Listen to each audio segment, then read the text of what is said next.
Hello दोस्तों, स्वागत है एक नए इन्फॉर्मेटिव वीडियो में।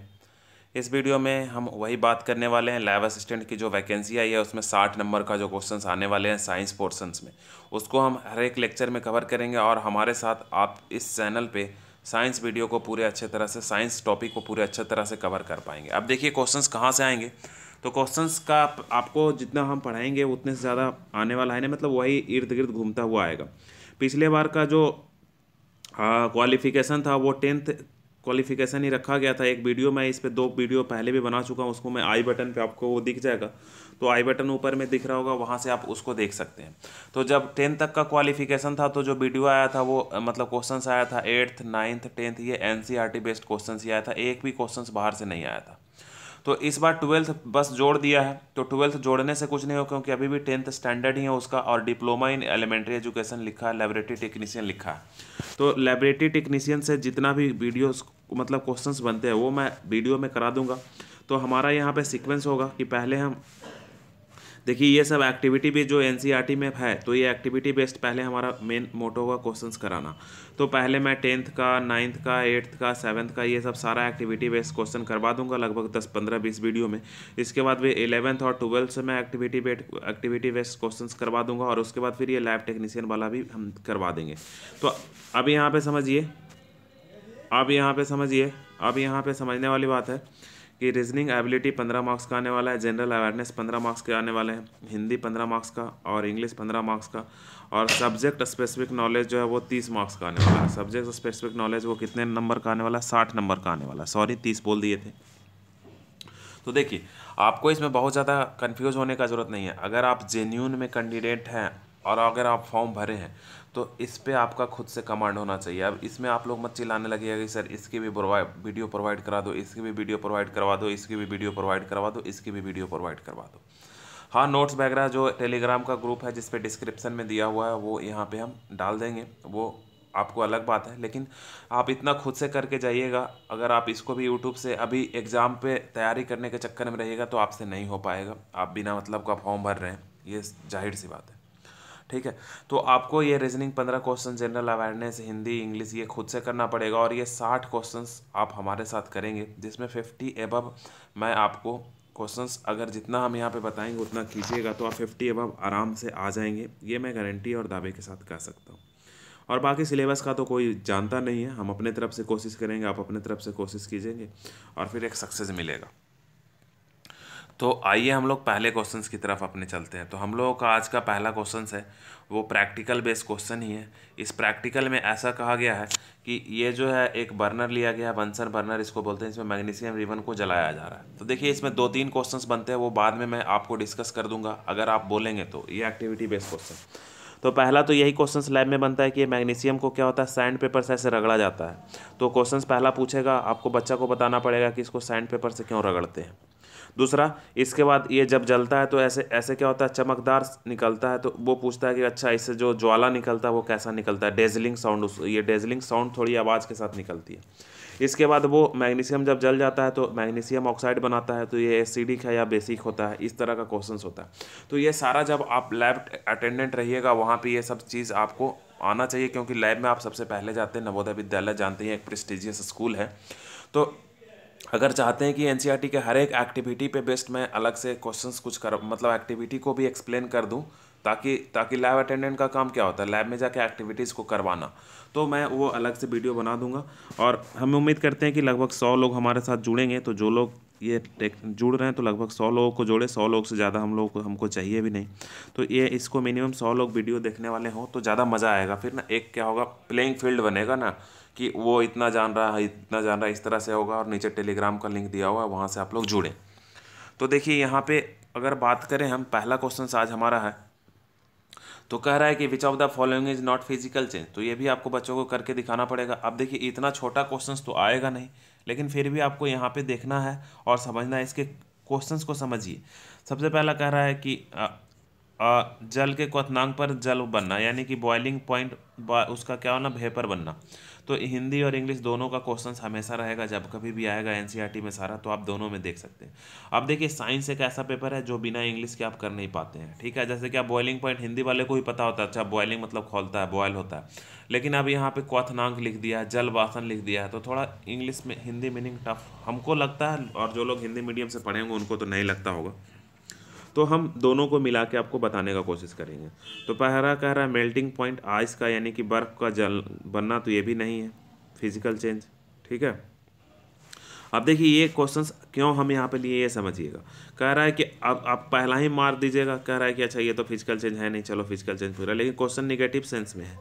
क्वेश्चंस क्या निगेटिव सेंस में, यानी कि इसमें बताना है कि कौन सा केमिकल चेंज है ना। फिजिकल चेंज को भी वो निगेटिव सेंस में क्वेश्चंस करके पूछा है, और ये थोड़ा कंसेप्चुअल क्वेश्चंस हो गया, और इस तरह से आपको एग्जाम में क्या करेगा, वो कहेगा कि अच्छा आप तो लगेगा कि हम सब सही करके आए, लेकिन आपका गलत हो जाएगा। जैसे कि पहला बच्चा पढ़ेगा ना, विच of the following non physical, आप जानते हैं अच्छा कौन भौतिक परिवर्तन है, नहीं को आप छोड़ दीजिएगा, आप ये आंसर लगा के आ जाएगा। लेकिन यहाँ पे नॉट लिख दिया था, मतलब कि ये भौतिक परिवर्तन वाला वो पूछ नहीं रहा था, वो पूछ रहा था कौन भौतिक परिवर्तन नहीं है।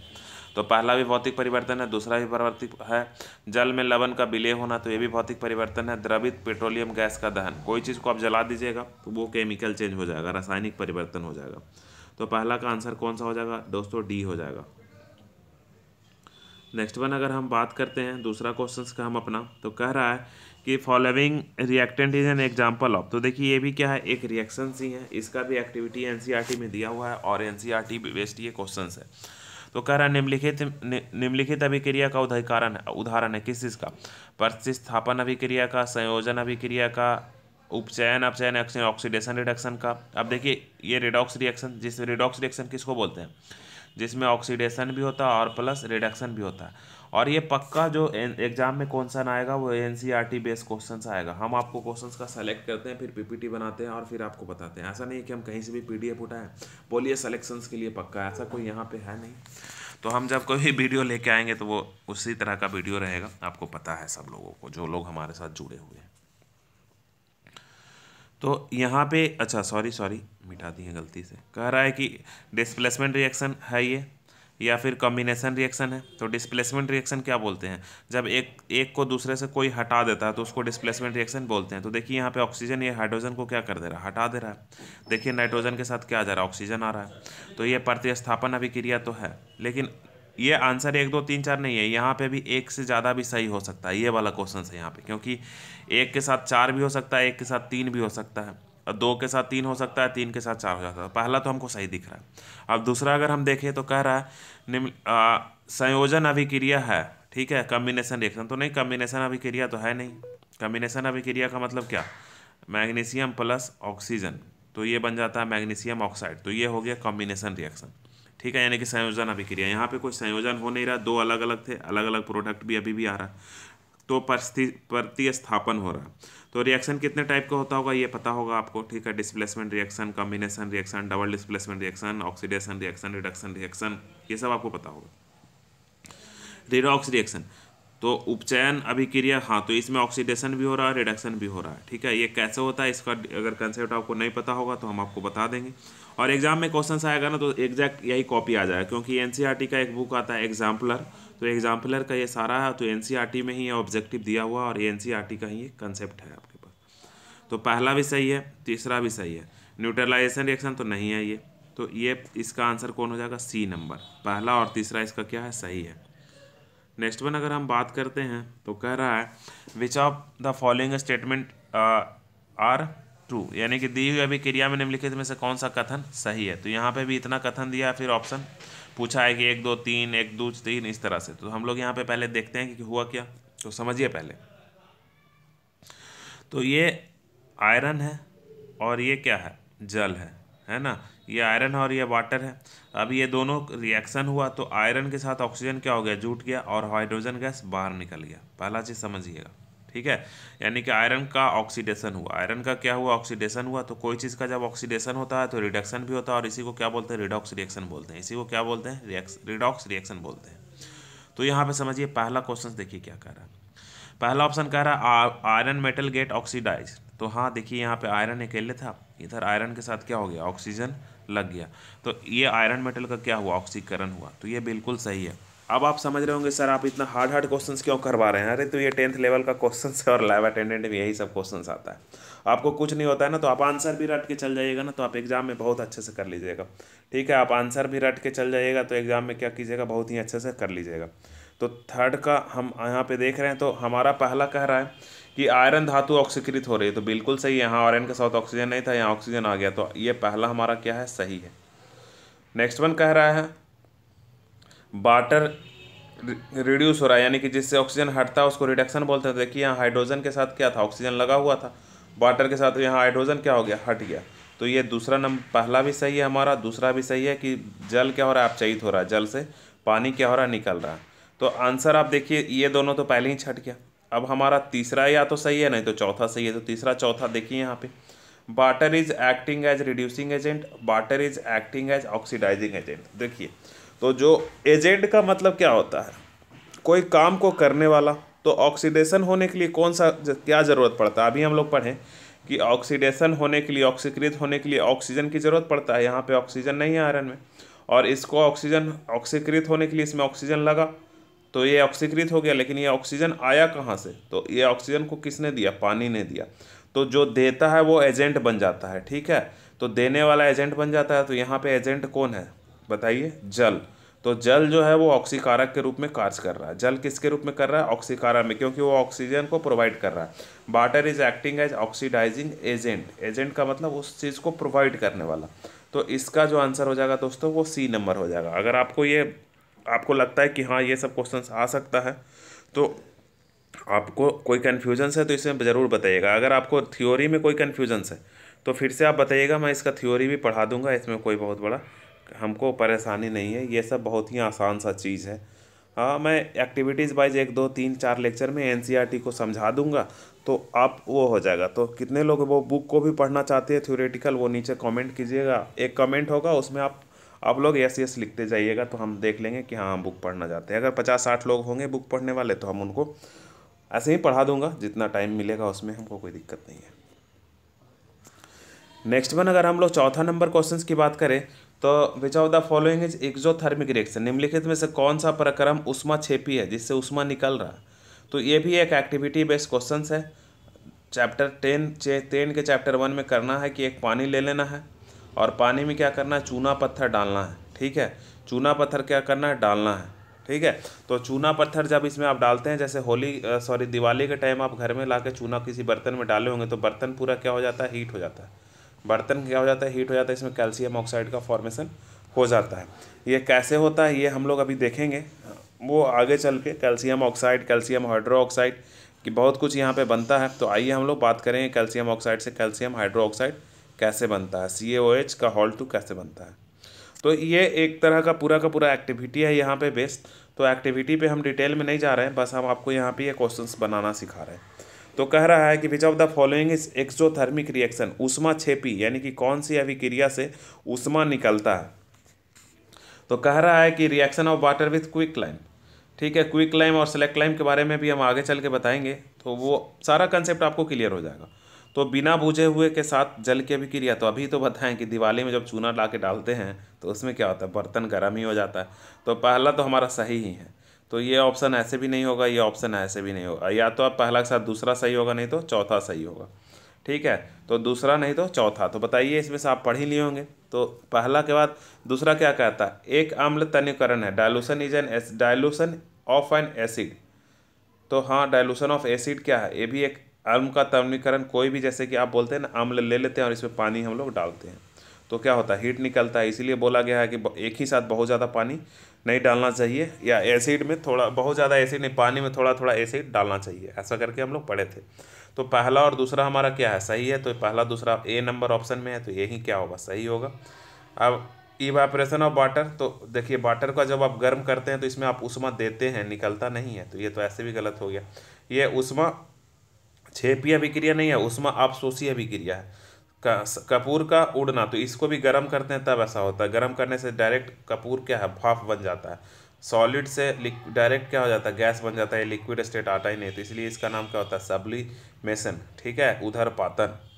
तो ये चौथा देखिए कितना मज़ेदार क्वेश्चंस भरा पड़ा रहता है। आप पूरा एनसीईआरटी का ये नवोदय विद्यालय का एग्ज़ाम है, तो ये पूरा का पूरा क्वेश्चन एनसीईआरटी बेस्ड ही आने वाला है। ऐसा नहीं कि ये कोई कंपटीशन का एग्ज़ाम है जहाँ पे बहुत, रेलवे का एग्ज़ाम तो है नहीं और एसएससी का एग्ज़ाम है नहीं, यहाँ पे ये एसएससी का एग्ज़ाम है, तो ये एनसीईआरटी बेस्ड क्वेश्चन ही पूछेंगे पिछले बार की तरह। 5वां क्वेश्चन है, ये भी बड़ा एक अच्छा सा क्वेश्चन है। देखिए यहाँ पे एक साथ हम आपको बहुत सा क्वेश्चंस कर दे रहे हैं, ठीक है, एक साथ क्या कर रहे हैं, बहुत सा क्वेश्चंस हम आपको कर दे रहे हैं। तो अगर आपका साइंस का फंडा थोड़ा मजबूत होगा तो आप इसको बहुत अच्छे से करके ले जाइएगा। अगर आप साइंस पढ़ें उतना, मतलब आपको उतना डेप्थ एनसीईआरटी की जानकारी नहीं है, तो आप हमको बताइएगा, हम आपको इंग्लिश और हिंदी दोनों में पढ़ा देंगे, ठीक है। कौन से मीडियम में आपको चाहिए ये भी नीचे कमेंट सेक्शन में, कमेंट में ज़रूर से लिखिएगा। तो अब देखिए 4 ही क्वेश्चंस करने में 15 मिनट लग गए हमको, क्योंकि हर एक क्वेश्चंस में बहुत ज़्यादा कॉन्सेप्ट छुपा पड़ा है। 5वां कहते हैं, तो अब ऐसा है कि 5वां में कह रहा है कि 3 beaker level ABC are containing 250 ml of water taken, यानी कि 3 बीकर लिया गया है, 3 बीकर पे ABC लिख दिया गया है। हिंदी में जो क्वेश्चन है उसको हम पढ़ नहीं रहे हैं, इंग्लिश से हिंदी करके समझा दे रहे हैं। अब स्मॉल अमाउंट ऑफ NaOH, पहले वाले में NaOH डाला गया है, सोडियम हाइड्रोक्साइड, दूसरे वाले में CuSO4 कॉपर सल्फेट डाला गया है, और तीसरे वाले में नमक डाला गया है NaCl। It is observe that there was no increase in temperature with solution containing beaker A and B, while case of beaker C the temperature of the solution fall. ठीक है, ये दोनों में टेम्परेचर इंक्रीज नहीं कर रहा है।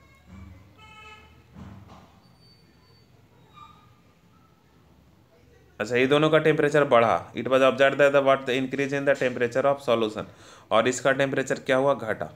ठीक है, इसका टेम्परेचर क्या हुआ, घटा। समझ में आया। देखिए यहाँ पे लिखा हुआ है बी कुछ मात्रा में NaOH तथा CuS NaCl की मात्रा प्रक्षेपित किया गया। बीकर A तथा B बीकरों में तापमान की वृद्धि, बीकर C में विलयन में तापमान की कमी हुई। निम्नलिखित में से कौन सा सत्य है? यानी कि A B में बढ़ गया तापमान और C में तापमान क्या हो गया, घट गया। और ये प्रैक्टिकल स्कूल में करवाया जाता है, ये प्रैक्टिकल स्कूल में डायरेक्टली करवाया जाता है। नवोदय विद्यालय, केंद्रीय विद्यालय और कोई भी CBSE स्कूल में ये करवाया जाता है। तो देखिए पहला क्या कर रहा है, जब उष्मा निकलता हो तो उसको उष्मा क्षेपीय अभिक्रिया बोलते हैं। तो पहला ऑप्शन तो सही है, एक्जोथर्मिक है। तो एक्जोथर्मिक हो गया, तो ये तो ऐसे ही गलत हो गया। दूसरा नंबर क्या हो गया, ऐसे ही आपका गलत हो गया। दूसरा नंबर ऐसे ही गलत हो गया। इसके बाद कह रहा है इन बीकर C एक्जोथर्मिक, तो ये फिर से गलत हो गया। बीकर C क्या है, एंडोथर्मिक है, क्योंकि उष्मा टेम्परेचर उसका कम हो रहा है। टेम्परेचर क्या हो रहा है, कम हो रहा है। तो उष्मा निकले तो टेम्परेचर अगर उसमें से बाहर आ रहा है तो उसको एक्जोथर्मिक बोलते हैं। टेम्परेचर बढ़ेगा तो, और टेम्परेचर घटेगा तो इंडोथर्मिक बोलते हैं, यानी कि उष्मा शोषी। ठीक है, तो यहाँ पे बीकर B में उष्मा शोषी अभिक्रिया संपन्न हुआ, यानी कि 1 और 4 सही है। तो इसके हिसाब से C नंबर हमारा क्या हो गया, आंसर हो गया। फर्दर आगे अगर हम बात करें तो कह रहा है कि डाइल्यूट, यहाँ पे फिर से समझिए कि कह रहा है अम्लीय परमैंगनेट विलयन युक्त एक बीकर में फेरस सल्फेट के तनु विलयन मिलाया गया। हल्के जामुनी रंग का विलयन क्षीण होता है, यानी कि हल्का जामुनी रंग, यानी कि ब्लू रंग समझ लीजिए, पर्पल कलर आता है, सॉरी ब्लू नहीं, पर्पल कलर आता है। तो इससे आप क्या समझते हैं, ठीक है। A dilute ferrous sulfate solution was gradually added to the beaker containing acidified permanganate solution. The light purple color solution fade and finally disappear. What you, तो इसमें आप क्या समझ रहे हैं? तो देखिए क्या हो रहा है यहाँ पे, समझिए।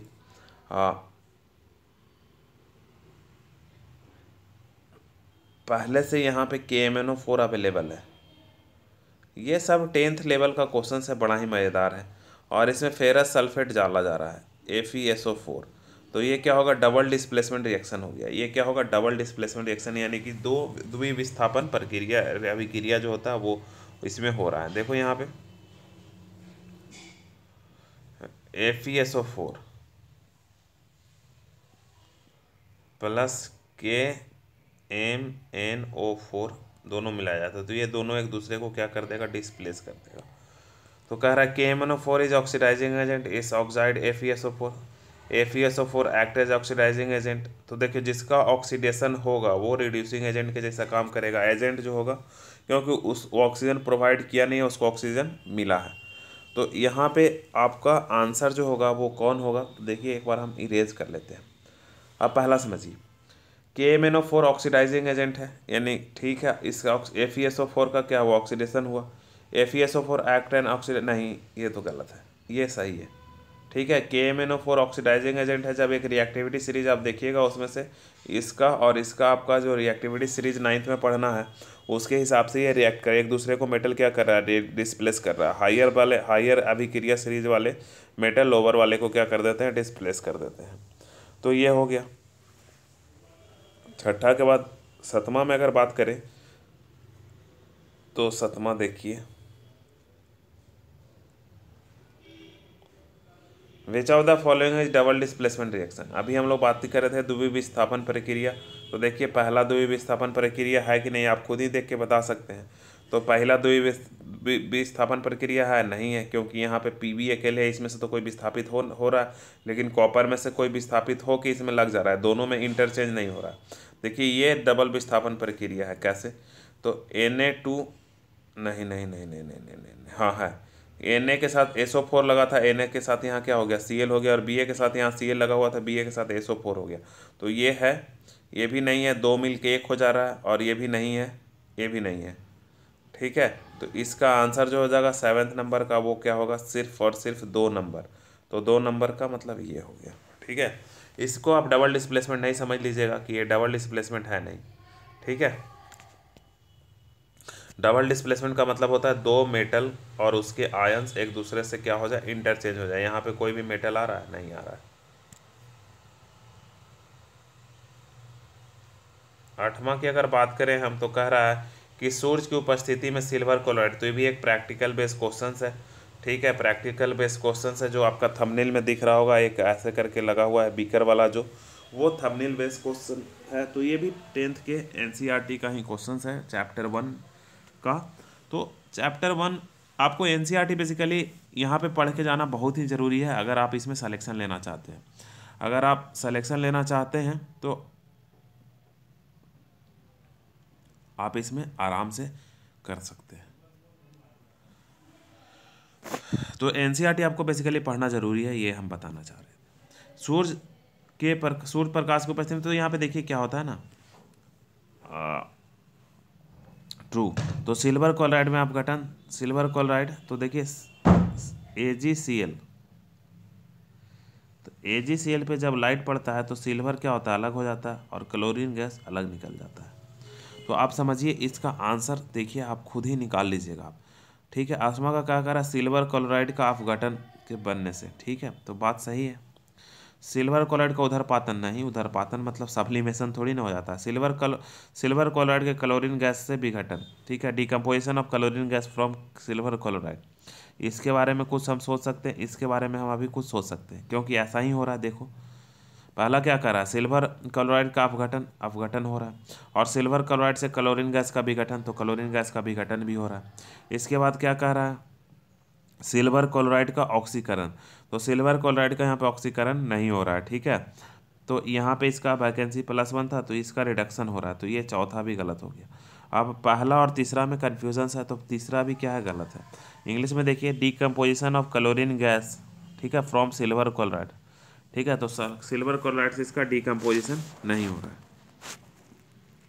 तो इसका जो आंसर होगा सिर्फ और सिर्फ पहला होगा, 8वां का A होगा, पहला इसका सही है।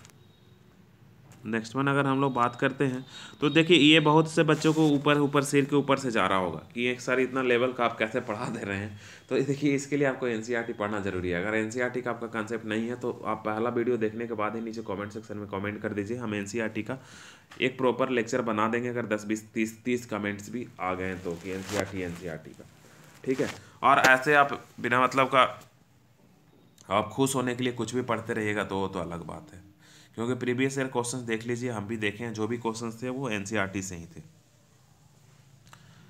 नेक्स्ट वन अगर हम बात करते हैं तो कह रहा है कि यह सॉलिड कैल्शियम ऑक्साइड, ये अभी हम बात कर रहे थे वो दिवाली वाली ये है कि कैल्शियम ऑक्साइड ये दिवाली में यही आता है आपके घर में, और इसमें पानी में डालते हैं तो ये कैल्शियम हाइड्रोक्साइड में बन जाता है, ये कैल्शियम हाइड्रोक्साइड में बन जाता है, और प्लस थोड़ी वाटर उसमें और रह जाती है, ये कंसेप्ट है।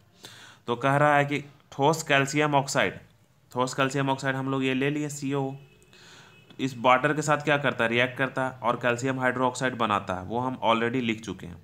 The process of called slaking lime, ये जो बनता है इसको क्या बोलते हैं, स्लेक्ट लाइम, यानी कि स्लेक्ट लाइम ये बन जाता है, स्लेकिंग लाइम इसको बोला जाता है। Calcium hydroxide dissolve in water to form solution called lime water. इसका जो वाटर जो यहाँ पे जम जाता है उसको सेलेक्ट लाइम बोलते हैं, मतलब ये, और जो ऊपर रहता है उसको क्या बोलते हैं, लाइम वाटर बोलते हैं। जैसे ऐसे करके आप घर में बीकर देखोगे ना, कुछ नीचे जम जाता है, कुछ ऊपर पानी चूना पानी होता है और ऊपर एक लेयर होता है, उसको ऐसे काट देते हैं तो नीचे एकदम सफ़ेद पानी दिखता है, याद है, वही कंसेप्ट है। तो विच of the following is true about select lime, इसमें कौन सा चीज़ सही है। तो पहला तो आपको समझ में आ गया होगा कि ये उष्मा क्षेपीय अभिक्रिया है कि उष्मा आपशोषी अभिक्रिया है। तो ये उष्मा क्षेपीय अभिक्रिया, तो ये वाला सही हो गया, ये वाला गलत हो गया, ये वाला गलत हो गया और दूसरा नंबर सही हो गया। इसके बाद कह रहा है कि pH of the resulting solution is more than 7। अब देखिए इसमें ऑक्साइड आया तो ये बेस हो गया, ठीक है, बेस का मतलब क्या, अम्ल और भस्म, तो ये भस्म हो गया, ठीक है, ये क्या हो गया, भस्म हो गया। तो बिलियन पीएच से 7 होगा कि ज़्यादा होगा, तो ज़्यादा वाला बेसिक होता है यानी कि भास्मिक होता है और कम वाला एसिडिक होता है, तो जाहिर सी बात है 7 से इसमें ज़्यादा होगा। तो 7 से ज़्यादा होगा मतलब मोर देन 7 होगा, यानी कि दूसरा और तीसरा इसमें क्या है, सही है।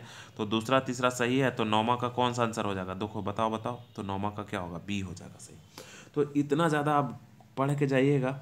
अब आप एग्ज़ाम देखिए, हम बताते हैं क्या होगा, कि आप एनसीईआरटी तो पढ़ के जाइएगा नहीं, एग्ज़ाम देने चले जाइएगा ऐसे ही जनरल कंपटीशन जो पढ़ते हैं आप वही पढ़ के, आप बाहर आइएगा बोलिएगा बहुत टफ क्वेश्चन पूछा था। अरे टफ क्वेश्चन क्या पूछा था, क्वेश्चन तो पहले ही से आउट था, एनसीईआरटी से सारा क्वेश्चन दे दिया लाइन बाय लाइन, ठीक है। या आप ये एनसीईआरटी का ही क्वेश्चन है, हम घर से क्वेश्चन लाए नहीं है, ये एनसीईआरटी जो पब्लिकेशन है वही वो क्वेश्चन जारी करती है और उसी का ये क्वेश्चन है।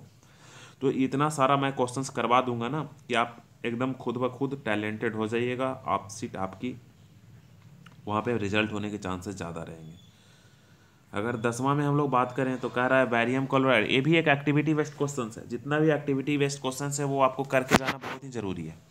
तो 10th नंबर क्वेश्चन कह रहा है कि barium chloride on reacting with ammonium sulphate, barium chloride का मतलब Ba, react with ammonium sulphate तो NH4 का whole to SO4।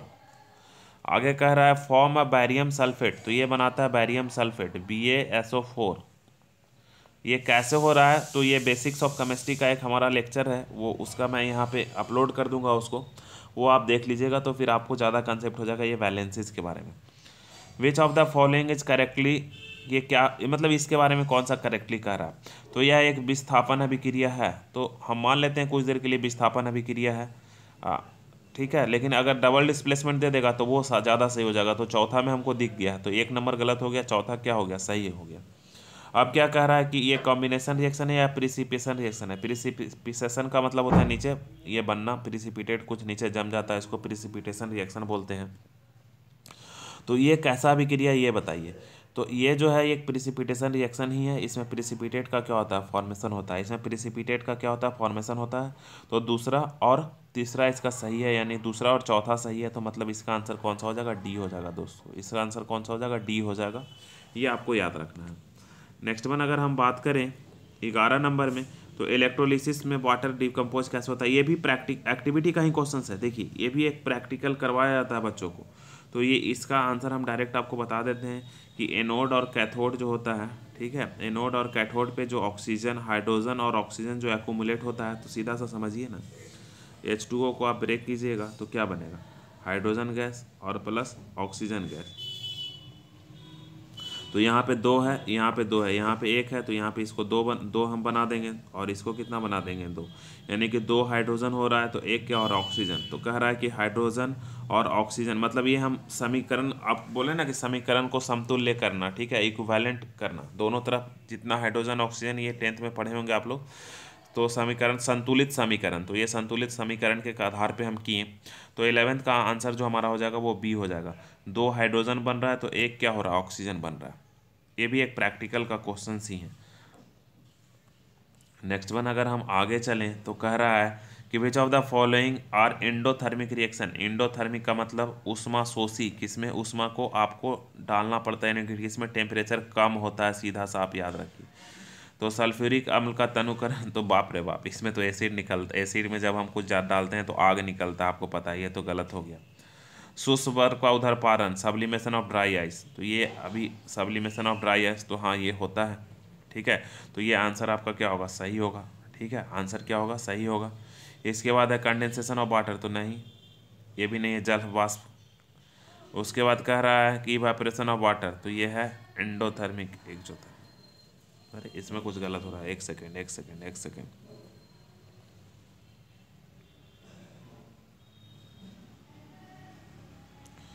Which of the following is endothermic reaction. Exothermic में उष्मा निकलता है, ठीक है, खुद ही निकलता है।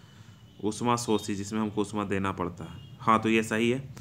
ये दूसरा इसका ऊष्मा शोषी है, ऊष्मा हम इसमें डालेंगे, ठीक है, ऊष्मा डालेंगे तभी तो होगा। एक्सोथर्मिक मतलब ऊष्मा खुद से बाहर आना, यहाँ पे ऊष्मा हमको देना पड़ता है। कोई चीज़ को इवेपोरेट कराने के लिए आपको ऊष्मा देना पड़ता है ना, वाष्प बनाने के लिए, जल का वाष्प बनाने के लिए आपको ऊष्मा क्या करना पड़ता है, देना पड़ता है।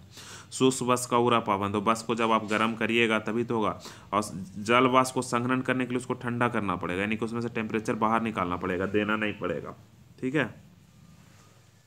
तो ये कंसेप्ट बहुत अच्छा कंसेप्ट है। देखिए यहाँ पे भी हम समझा देते हैं।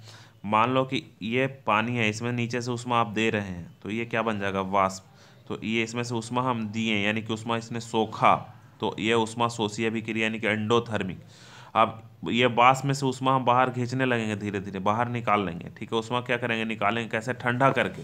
तो ठंडा करके निकालेंगे तो इसको बोलेंगे हम लोग एंडोथर्मिक। इसको क्या बोलेंगे, एंडोथर्मिक, सॉरी एक्सोथर्मिक, क्योंकि इसके अंदर से बाहर हीट आ रहा है, यानी कि ऊष्मा क्षेपी अभिक्रिया है, ठीक है। इसमें क्या है, ठंडा कर रहे हैं तो उसके अंदर से हीट क्या हो रहा है, बाहर आ रहा है, तो उसको बोलेंगे ऊष्मा क्षेपी अभिक्रिया।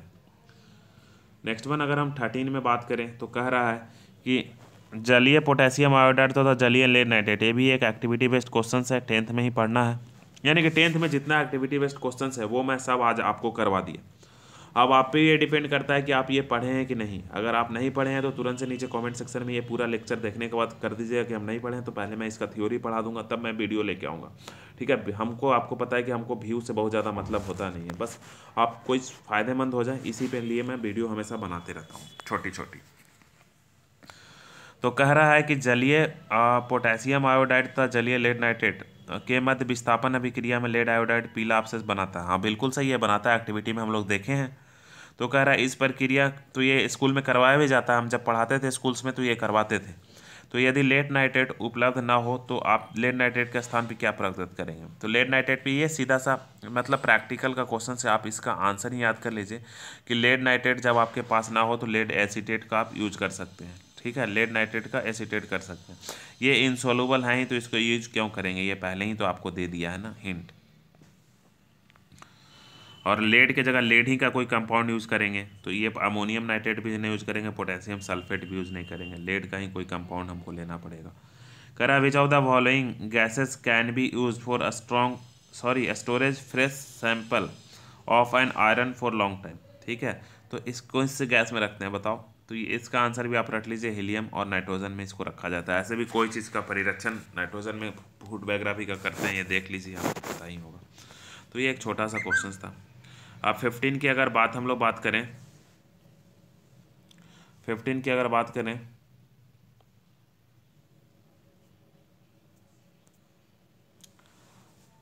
तो ये 15 नंबर क्वेश्चन देखिए क्या कह रहा है कि the following reaction use to preparation of oxygen gas in laboratory, ठीक है। प्रयोगशाला में ऑक्सीजन बनाने के लिए ये वाला रिएक्शन का यूज किया गया। तो अब इसमें क्या कह रहा है, यह एक अपघटन अभिक्रिया है तथा ऊष्मा शोषी अभिक्रिया है, ठीक है। अभी बताया ऊष्मा शोषी मतलब ऊष्मा उसमें डालना पड़ेगा तभी तो वो सोखेगा। तो इसको ऊष्मा हम लोग दे ही रहे हैं, इसको ऊष्मा हम लोग क्या कर रहे हैं, दे रहे हैं। तो ये बिल्कुल सही, पहला ही तो सही दिख रहा है। डिकम्पोजिशन मतलब ये क्या कर रहा है, विघटन भी हो रहा है। ये अकेले था, ये टूट के 2 पार्ट में बदल गया, तो ये बिल्कुल सही है। कॉम्बिनेशन तो है नहीं, तो दूसरा गलत। डिकम्पोजिशन रिएक्शन, तो ये हीट इसमें से निकल कहाँ रहा है, हीट तो हम लोग खुद दे रहे हैं, तो ये भी गलत है। फोटो डिकम्पोजिशन नहीं, ये सूरज की प्रकाश से हो नहीं रहा, तो इसका आंसर कौन सा है, 15 का क्या हो जाएगा, A. It is decomposition reaction and endothermic in nature. तो देखिए आप क्वेश्चंस देख के आपको पता चल गया होगा कि क्वेश्चंस का लेवल क्या रहने वाला है। लेवल तो रहने वाला है लेकिन किसी को पता ही नहीं रहता है ना कि कहाँ से आने वाला है, ठीक है। तो आप एनसीईआरटी करके जाइए, 2 महीने में एग्ज़ाम होने वाला है, इससे ज़्यादा आप कर भी नहीं सकते हैं। हुआ तब भी ठीक, ना हुआ तब भी ठीक, ठीक है। अभी कोई एग्ज़ाम भी नहीं है कि नहीं। जो लोग एनटीपीसी का फॉर्म मान लो 18-19 में नहीं भर पाया होगा, उसके बाद कोई फॉर्म भी तो नहीं आया है, तो क्या कीजिएगा बैठ के, इसी पे जी जान लगा दीजिए। इससे अच्छा और क्या अपॉर्चुनिटी होती है कि आपको पता है कि 4 बुक साइंस का पढ़ लेना, 8वां 9वां 10वां 11वां, 8 9 10 3 बुक इधर, 11 12 में से थोड़ा थोड़ा पढ़ लेना बस एक्टिविटी, बहुत ज़्यादा आता नहीं, वो भी केमिस्ट्री और बायो का पढ़ना है। हम तो बोलेंगे 8 9 10th ही पढ़ के जाओ, इतना ही काफ़ी है, ठीक है, क्योंकि इसी का एडवांस फॉर्म ही तो 11 12th में पढ़ना रहता है। तो इस लेक्चर में मैं इतना बात कर रहा हूँ, आगे से मैं कोई लेक्चर में इतना बात नहीं करूँगा क्योंकि ये पहला लेक्चर है। तो आगे से कोई लेक्चर में इतना ज़्यादा बात नहीं होगा, सिर्फ और सिर्फ मैं पढ़ाने पे जैसा कंसंट्रेट करता हूँ तो मैं कंसंट्रेट रहूँगा। 15 की बात अगर हम लोग बात करें 16 में, तो कह रहा है कि which of the following process involve in chemical reaction. Chemical reaction में कौन सा विच ऑफ द अभिक्रिया होता है, विच ऑफ द फॉलोइंग प्रक्रम ऑफ रासायनिक निम्नलिखित में से कौन सा प्रक्रम में रासायनिक अभिक्रिया होती है। तो ये सब में से मतलब ये रासायनिक अभिक्रिया कौन है ये पता करना है, तो इसका आंसर आप लोग कमेंट सेक्शन में बताइएगा 16 का आंसर कौन सा होने वाला है, ठीक है। एक गैस को सिलेंडर में रखते हैं, ठीक है, तब होता है, वायु को द्रव में बनाते हैं तब होता है, चीनी के प्याले में खुले में पेट्रोल रखते हैं तब होता है, या उच्च ताप पे वायु की उपस्थिति में कॉपर को तार को गर्म करते हैं तब, कौन से वाले में रासायनिक अभिक्रिया होती है ये आपको बताना है। तो 16 का कमेंट सेक्शन में आप ज़रूर से कमेंट कीजिएगा। 18 क्वेश्चन देखिए कि which of the following is combination reaction. तो ये तो है ही कॉम्बिनेशन, दो लोग मिलके एक बन जा रहे हैं, ये भी कॉम्बिनेशन रिएक्शन है, ये भी कॉम्बिनेशन रिएक्शन है, और ये तो कॉम्बिनेशन रिएक्शन है नहीं, यानी कि 1 2 3 हमको कॉम्बिनेशन रिएक्शन दिख रहा है, लेकिन हम एक बार डिटेल में भी देख लेते हैं। ये कॉम्बिनेशन रिएक्शन नहीं है, sorry by mistake, blunder mistake. तो 2 तो क्योंकि यहाँ पे ऑप्शन वैसा कुछ दिया हुआ ही नहीं था, तो 2 और 3 इसका एग्जैक्ट सही आंसर है, तो इसका आंसर कौन सा होगा, डी होगा। इसके बाद आज का लास्ट क्वेश्चन वही था 18, ठीक है। तो 17 क्वेश्चन बाय मिस्टेक छूट गया है, तो 18 क्वेश्चन आज का मिस्टेक क्वेश्चन हो गया। तो यहाँ पे देखिए ये वीडियो बहुत ही लंबा हो गया, तो देखिए अब आप लास्ट में आ ही गए तो थोड़ा सा और हमारी बात को देख लीजिए। देखिए सबसे पहला आपको करना क्या है, आप इंग्लिश मीडियम हो या हिंदी मीडियम हो उससे कोई फ़र्क नहीं पड़ता, आपको साइंस में थोड़ा सा इंग्लिश का सपोर्ट लेना ही पड़ेगा, तभी आपको अच्छा कंटेंट मिल पाएगा। सिर्फ आप हिंदी के भरोसे रहिएगा तो अच्छा कंटेंट आपको थोड़ा नहीं मिल पाएगा। दूसरा, आप ये क्वेश्चंस का लेवल देख लिए होंगे, लगभग यही ये क्वेश्चन देख के आपको लेवल लग रहा होगा चाहिए तो पहाड़ का लेवल है, लेकिन ऐसा कुछ नहीं, ये जो है 10th लेवल का है। 10th का आप NCERT उठाइए और पहला चैप्टर जो है ना उसमें आप देखिए कि ये सब क्वेश्चंस भरा पड़ा है कि नहीं। पहला चैप्टर का नाम क्या है, रासायनिक अभिक्रियाएं एवं समीकरण, केमिकल रिएक्शन एंड इक्वेशन। तो अगर आपको थ्योरी भी पढ़ना है तो नीचे कमेंट सेक्शन में ज़रूर से कमेंट करें, मैं कमेंट को देखते रहता हूँ, पढ़ते रहता हूँ। तो आपका कमेंट देखने के बाद मैं थ्योरी को डिटेल में तो नहीं, लेकिन मैं इतना ज़रूर बता दूंगा जितना से आपका रिवीजन हो जाए। अगर आपको केमिस्ट्री 50% भी आता होगा ना तो उसको मैं 100% आपको जानकारी ला दूंगा, लेकिन आपको अगर ये सब चीज़ 0% आते होंगे यार तो मैं कुछ ना कर पाऊंगा, यही कहूँगा कि आप फॉर्म भी ना भरें, बहुत अच्छी है ये, बेकार का पैसा क्यों बर्बाद कीजिएगा। तो यही सब बातों के साथ ये वीडियो हम एंड करते हैं, और हम उम्मीद करते हैं कि हम एक नए वीडियो में कल आएंगे जिसमें हम इसके बाद वाला चैप्टर के बारे में बात करेंगे, जिस चैप्टर का नाम है एसिड बेस सॉल्ट। दूसरा जो चैप्टर हम लोगों का होता है यहाँ पे वो एसिड बेस सॉल्ट होता है, तो अगले दिन हम एसिड बेस सॉल्ट के बारे में बात करेंगे दोस्तों। तब तक के लिए धन्यवाद।